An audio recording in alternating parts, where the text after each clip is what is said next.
Paz do Senhor, meus irmãos, graças a Deus. Hoje, nossa lição de número 1, nossa primeira lição do primeiro trimestre de 2021. E o nosso tema dessa lição, meus irmãos, nós vamos falar sobre o Espírito Santo, o verdadeiro pentecostalismo. Claro, se nós falamos do verdadeiro, é que, claro, também existe o falso pentecostalismo. Irmãos, pentecostalismo não é somente língua estranha e movimento dentro da igreja. O pentecostalismo é muito mais do que isso. Então, nessa primeira lição, nós vamos estudar a pessoa do Espírito Santo. Nós vamos entender um pouco como que é o Espírito Santo, como funciona o Espírito Santo. Claro, meus irmãos, o Espírito Santo, antes de mais nada, ele é uma pessoa, quando nós vamos na lição, ele tem sentimento, ele tem ações, ele tem vontades. O Espírito Santo é uma pessoa. Por que a gente coloca o exemplo como uma pessoa? Claro, não é uma pessoa corpórea, como nós vemos uns aos outros, mas ele é uma pessoa no sentido de ter sentimentos. Amém? O nosso textuário que está em Efésios capítulo 4, versículo 30, e não entristeçais o Espírito Santo de Deus, no qual estáis selados para o dia de redenção. Quando o apóstolo Paulo ele escreve a carta à igreja de Éfeso, ou aos Efésios, nós vemos que ele diz aqui, não entristeçais o Espírito Santo. Ou seja, o Espírito Santo pode ficar triste? Claro que fica. Por quê? Porque o Espírito Santo tem sentimentos. O Espírito Santo é um ser que tem sentimentos. E aqui na nossa verdade prática, somente a Bíblia revela a verdadeira identidade e as obras do Espírito Santo, um tema que nós pentecostais vivenciamos. Claro, irmãos, claro. Antes de mais nada, nós temos que entender que nem todos os cristãos evangélicos, ditos como evangélicos, creem na atuação do Espírito como nós pentecostais, tidos como pentecostais. Nem todos creem na atuação ou no mover do Espírito como nós cremos. Irmãos, tem igrejas que não creem nos dons espirituais. Não é igreja, meus irmãos. Não é a igreja católica, vamos dizer assim, uma igreja que está totalmente fora da nossa realidade. Nossa realidade é no sentido que nós divergimos muitas e várias coisas. Não, é igrejas ditas evangélicas, que não creem nos dons espirituais, que não creem no batismo do Espírito Santo como nós cremos, nas línguas estranhas, nas profecias como nós cremos. Não creem, não creem. A nossa leitura bíblica em classe que está em João capítulo 14 diz assim: E eu rogarei ao Pai, e ele vos dará outro Consolador, para que fique convosco para sempre. O Espírito da verdade, que o mundo não pode receber, porque não vê, nem o conhece, mas vós o conheceis, porque habita convosco e estará em vós. Não vos deixarei órfãos, voltarei para vós. Mas aquele Consolador, o Espírito Santo, que o Pai enviará em meu nome, vos ensinará todas as coisas e vos fará lembrar de tudo quanto vos tenho dito. E João 16, ele me glorificará, porque há de receber do que é meu, e eu vou-lo há de anunciar. Ou seja, Jesus falando que ele ia para o Pai, mas deixaria o Consolador. Jesus, meus irmãos, o Espírito Santo, no Antigo Testamento, ele tinha uma ação aqui, vamos dizer assim, é como se ele viesse, claro, ele é onisciente, assim como Deus e Jesus são oniscientes. Mas a gente vê que o Espírito Santo, a atuação do Espírito Santo no Antigo Testamento era uma atuação meio que restrita, vamos dizer assim. Agora não, agora é continuamente o Espírito Santo age na humanidade, continuamente, todos os dias, todos os momentos, não tem mais restrições para o Espírito Santo atuar. Aqui na nossa introdução, o tema do presente trimestre é o pentecostalismo no seu aspecto bíblico, teológico e prático. Os pentecostais são conhecidos por suas relações e experiências com a manifestação do Espírito Santo, mas sua característica básica é o batismo no Espírito Santo com seus dons e manifestações como glossolária, ou seja, línguas. As profecias, a curas, outras operações de maravilhas. A primeira lição mostra uma visão geral sobre a pessoa do Espírito Santo e o que a Bíblia ensina sobre ele. Irmãos, eu falei aqui da profecia que algumas denominações, alguns ditos como evangélicos, algumas doutrinas evangélicas não creem na profecia, não creem no dom de profecia. Para eles as profecias são só a Bíblia, mas não creem no dom de profecia como nós cremos. A revelação do Espírito Santo nas Escrituras. O que os crentes precisam saber sobre o Espírito Santo? Sobre a sua divindade, sua personalidade, seus atributos divinos e as suas obras de acordo com a revelação bíblica. Ou seja, quem nos revelou o Espírito Santo foi Deus, foi a palavra de Deus. O Espírito Santo está em Deus. O Espírito Santo e Jesus e Deus são uma trindade. E nós vemos que a atuação dos três são diferentes, no sentido de que o Espírito Santo tem uma função, Jesus tem uma função e Deus tem uma função. Não que delegar funções, irmãos, eu estou colocando no sentido para nós, a nossa mente entender melhor, a nossa mente, a minha também. Mas aqui, na parte 1, divindade, a deidade absoluta do Espírito Santo é revelada nas Escrituras. E essa é a crença da igreja ao longo dos séculos. Irmãos, o Espírito Santo, ele é atuante na igreja, ele sempre atuou na igreja. É claro, depois do que nós vemos que Jesus falou do Consolador, quando ele subiu ao Pai, deixou o Consolador, o Espírito Santo sempre foi atuante. Mas como nós falamos, no Antigo Testamento ele é atuante de uma forma restrita. Agora, se a gente pode usar a palavra deliberada, o Espírito Santo, ele tem total, não tem restrições, né? Não tem limites para o Espírito Santo atuar nos dias de hoje. Claro, nos corações que dá a oportunidade para ele atuar. Porém, ele é Deus, o Espírito Santo tem a divindade, o Espírito Santo é Deus. Antes de mais nada, irmãos, esses negócios de só o Espírito Santo só atua quando há língua estranha, quando há rodopio, quando dá essas coisas. Irmãos, o Espírito Santo, claro, a manifestação do Espírito Santo é real quando não há meninice, quando não há extravagância, quando não há exageros, porque tem muitos que estão usando a figura do Espírito Santo para se aparecer, para se amostrar, para dizer que é cheio, para dizer que eu tenho dom, vai lá e profetiza coisas que não tem absolutamente nada a ver, usa o Espírito Santo, meus irmãos, como se usasse uma roupa, a hora que quiser, quando quiser, da forma que quiser. Não é assim. O Espírito Santo não é para ser usado. O Espírito Santo é para nos usar. Então, antes de mais nada, a pessoa só acha que o Espírito Santo é só para na hora do reteté, como a gente fala na nossa linguagem pentecostal, canela de fogo. Irmãos, não é só isso.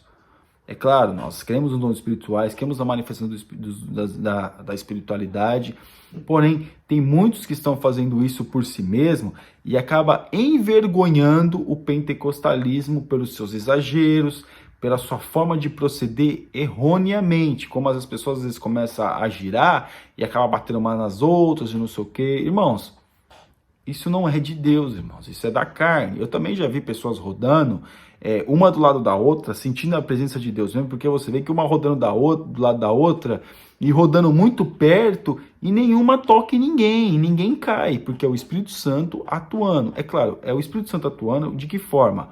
Quando as pessoas têm esse tipo de comportamento, ou esse tipo de atitude, é uma forma de elas, vamos dizer assim, colocar para fora aquilo que estão sentindo, né? Colocar para fora aquilo que estão sentindo através da presença do Espírito Santo. Mas meninice não é de Deus, meninice não é Espírito Santo. Bem? Personalidade. O Espírito Santo é um ser que tem personalidade, é o que nós estamos falando. Ele sente, ele sabe, ele vê, ele conhece, ele tem personalidade, meus irmãos. Ele se entristece, como a gente viu o apóstolo Paulo falando na igreja de Éfeso. Ele se entristece, ele tem é uma pessoa. Quando eu coloco o exemplo de uma pessoa, o Espírito Santo, é tido como uma pessoa que tem sentimentos. Então o Espírito Santo tem a personalidade, e também, claro, como está falando aqui, é uma verdade bíblica. Ele sente, meus irmãos. O Espírito Santo, nós podemos falar com Deus através do Espírito Santo. Atributos divinos. A Bíblia revela, parte 3. A Bíblia revela todos os atributos incomunicáveis e comunicáveis, ou seja, metafísicos e naturais de Deus no Espírito Santo. Ele é onipotente no poder de milagres, prodígios no poder do Espírito Santo e fonte de poder e milagres.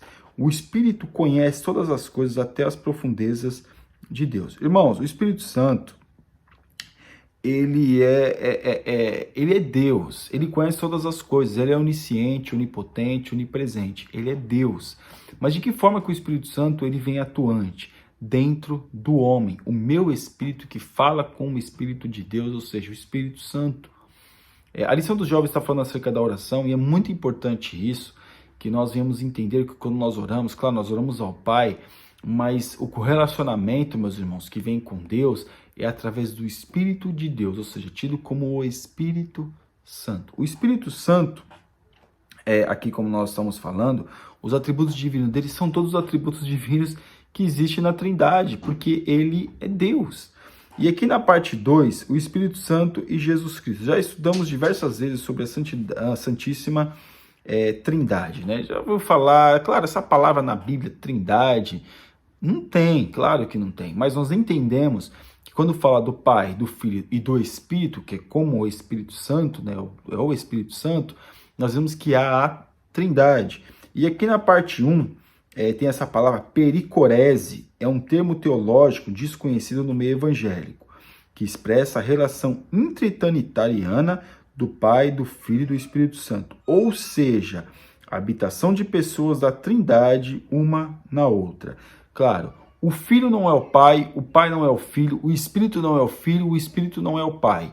Cada um, os três são um, mas os três, meus irmãos, são, vamos dizer assim, são seres separados, porém são um, ou seja, no mesmo entendimento, no mesmo desejo, na mesma vontade, os três são um, porém seres separados. Cada pessoa está nas outras e cada uma se dá as das outras. A intimidade entre o Filho e o Espírito Santo se dá nesses termos e é eterna. Claro, meus irmãos, nós não conseguimos entender exatamente como é que funciona isso, porque isso é muito grande para nós entendermos, a gente não vai conseguir entender. A gente tenta denominar alguns exemplos, algumas questões para que a gente venha ter uma ideia, mas entender a relação do Pai, do Filho e do Espírito Santo na sua plenitude, meus irmãos, sinto muito, mas nós não vamos conseguir entender, porque a gente não consegue nem entender exatamente aquilo que está na Bíblia, que é uma forma que o Espírito Santo de Deus, que inspirou os escritos, os escritores da palavra, deixou para nós entendermos. Imagine se Deus fosse revelar na sua plenitude. Nós não temos capacidade de entendermos. O que nós temos que saber é que os três são um, porém com atributos de Deus, que são divindades, porém são seres também separados, né? Separados não no sentido de que cada um faz o que quer, não. São seres que cada um tem a sua personalidade, vamos dizer assim, se a gente pode colocar dessa forma, porém, cada um o Pai não é o Filho não é o Pai, o Espírito Santo não é o Filho, o Espírito Santo não é o Pai, é aquilo que nós estamos falando, né? Ele me glorificará. Houve época entre nós, assembleanos, alguns questionavam a adoração ao Espírito Santo. Irmãos, tem muita questão nisso, né? Até eu vou ler aqui, o argumento era baseado numa interpretação equivocada das palavras de Jesus. Ele me glorificará porque há de receber o que é meu.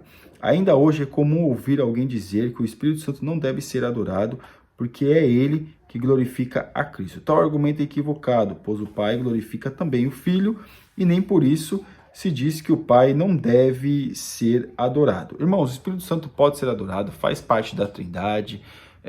Claro, meus irmãos, tem hinos que adoram, que fazem reverência de adoração ao Espírito Santo. Nós adoramos a Jesus, adoramos ao Pai, porque se os três são um, nós podemos sim adorar ao Espírito Santo. O Espírito Santo está comigo, Espírito Santo, tu és grande, tu és poderoso. Claro, toda honra, toda glória seja dada a Deus, mas Deus é a Trindade. E a Trindade são três pessoas, Pai, Filho e Espírito Santo. Amém? É claro que muitas outras vêm para divergir, muitas coisas vêm para diminuir, porém a verdade é essa. Se o Espírito Santo é Deus, então ele pode ser adorado. Parte 3, o efeito prático da pericorese. A verdade é que quando expressamos num culto glória a Deus, o Filho e o Espírito Santo são glorificados no seu louvor. Claro, meus irmãos, quando a gente adora o Pai, o Filho e o Espírito Santo são adorados, porque são três e os três são um. E aqui, o efeito prático da pericorese, que é aquela palavra que dificilmente a gente ouve, né? A gente vê que nós temos que glorificar a Deus, nós temos que dar glória a Deus, mas tem igrejas que não dão glória a Deus, que não glorificam a Deus, que não dão, que não dá glória a Deus, irmão. Você vai numa igreja aí reformada, vamos dizer assim, tido como reformada, As pessoas não dão glória a Deus, não dão aleluia, não tem nenhuma expressão de estar ali ouvindo a palavra, de ouvir um hino, de sentir, não se expressa, a pessoa não se expressa. Mas também não é dizer também que lá o diabo atua, não, meus irmãos, eles não se expressam. Mas nós podemos glorificar a Deus, nós podemos adorar a Deus, nós estamos falando aqui dos pentecostais. Não estamos criticando aquilo que os outros fazem. Nós temos que procurar melhorar a nossa adoração para com Deus. Claro que nem sempre esses hinos que são cantados, que são adorados, tidos como adorados dentro da igreja, é de Deus. Não é porque fala de Deus, não é porque fala do Espírito Santo que é Deus. Porque no seu contexto harmônico, no seu contexto da sua letra, não fala nada daquilo que tem um contexto bíblico. Tem a palavra Deus, tem a palavra Espírito Santo, mas não tem concordância com a Bíblia. Amém?